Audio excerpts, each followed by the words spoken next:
श्री गणेशाय नमः। माघ मास लगते ही चौथ की गणेश चौथ का व्रत होता है। एक पट्टे पर जल का लोटा रखकर तिलकुट चावल रखते हैं। जल के लोटे पर सतिया और 13 टिक्की रोली की लगाते हैं। हाथ में तिलकुट रखकर माघी चौथ की कहानी सुनते हैं। एक कटोरी में तिलकुट और रुपया रखकर बायना निकालकर सासू जी के पैर छूकर दे दो। जल का लोटा और हाथ का तिलकुट उठाकर रख दें। शाम को चांद को अर्घ देकर फलाहार कर लें। फलाहार में तिलकुट जरूर खाएं। अगर किसी को लड़का हुआ हो या किसी के लड़के का विवाह हुआ हो तो उस साल माघी चौथ का उज्जमन करते हैं। इस दिन सवा सेर का तिलकुट बनाते हैं। इस तिलकुट को 13 जगह बांटते हैं। एक साड़ी और रुपया तिलकुट पर रखकर सासू जी के पैर छूकर दे देते हैं।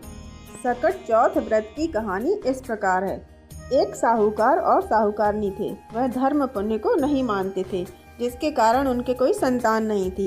एक दिन पड़ोसन माघी चौथ की कहानी सुन रही थी तो साहूकारनी ने पूछा कि वह क्या कर रही है। वह बोली, आज चौथ का व्रत है इसलिए कहानी सुन रही हूँ। साहूकारनी ने पूछा, इससे क्या होता है। वह बोली, इससे करने से अन्न धन संतान होती है। तब साहूकारनी बोली कि यदि मेरा गर्भ रह जाए तो मैं सवा सेर का तिलकुट करूँगी और चौथ का व्रत करूँगी। उसके गर्भ ठहर गया तो वह बोली, जब मेरा लड़का होगा तब 2.5 सेर का तिलकुट करूँगी और चौथ का व्रत करूँगी। उसके जब लड़का हो गया तब वह बोली कि जब लड़के का विवाह होगा तब 1.25 मन का तिलकुट करूँगी। जब उसके लड़के का विवाह होने लगा और लोग बारात लेकर चले गए तब चौथ माता ने सोचा कि जब से इसके गर्भ ठहरा है तब तिलकुट बोल रही है और अब तो बेटे का विवाह भी हो रहा है, तब भी एक भी तिलकुट नहीं किया। अगर अब भी इसे प्रपंच नहीं दिखाया तो अपने को कलयुग में कोई नहीं मानेगा। जब उसके बेटे ने 3 फेरे ले लिए, चौथे फेरे में चौथ माता गरजती हुई आई और उसके बेटे को पीपल के पेड़ पर बिठा दिया।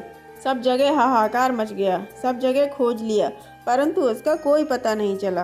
काफ़ी दिन बाद गणगौर आई। लड़कियों गणगौर पूजने के लिए गांव के बाहर दूब लेने आती थी। तब वह कहता, आ मेरी आधी ब्याही। यह बात सुनकर कांटा हो गई। तब लड़की की माँ बोली, मैं तुझे अच्छा खिलाती हूँ, अच्छा पहनाती हूँ, फिर भी तू क्यों सूखती जा रही है। वह बोली कि जब मैं दूब लेने जाती हूँ तो पीपल से एक आदमी बोलता है कि आ मेरी अर्धब्याही। उसने मेहंदी लगा रखी है, सेहरा बांध रखा है। माँ ने वहाँ जाकर देखा, वह तो उसका जवाई है। तब वह अपने जवाई से बोली कि मेरी बेटी तो अर्धब्याही करके यहाँ क्यों बैठा है। तो वह बोला कि मेरी माँ ने चौथ माता का तिलकुट बोला था, वह उसने नहीं किया और चौथ माता नाराज हो गई, मुझे यहाँ बैठा दिया। वह वहाँ से साहूकारनी के पास गई और सारी बात बताई। साहूकारनी बोली कि हे चौथ माता, मेरा बेटा आ जाए तो मैं 2.5 मन का तिलकुट करूँगी। लड़की की माँ ने भी 2.5 मन का तिलकुट बोल दिया। चौथ माता खुश हो गई और उसके बेटे को लाकर फेरों में बैठा दिया। बेटे का विवाह हो गया। सब लोगों ने खूब धूमधाम से चौथ माता का तिलकुट किया। सारी नगरी में ढिंढोरा पिटवा दिया कि सभी लोग चौथ माता का व्रत करें और तिलकुट करें। हे चौथ माता, जैसे उसके बेटे बहू को मिलवाया वैसे सबको मिलवाना।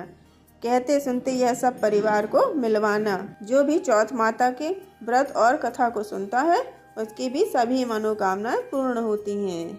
बोलिए राधे राधे।